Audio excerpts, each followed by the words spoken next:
हाथी बेकाबू होने की वजह से अहमदाबाद की रथ यात्रा में मची भगदड़।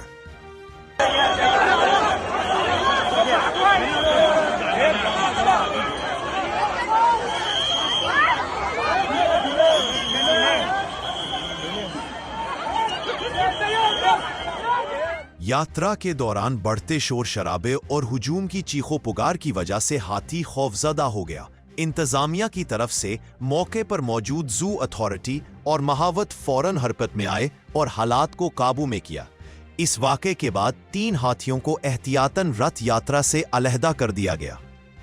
मज़ीद खबरों के लिए नशात न्यूज़ चैनल को लाइक, सब्सक्राइब करें और बेल आइकन पर क्लिक करें।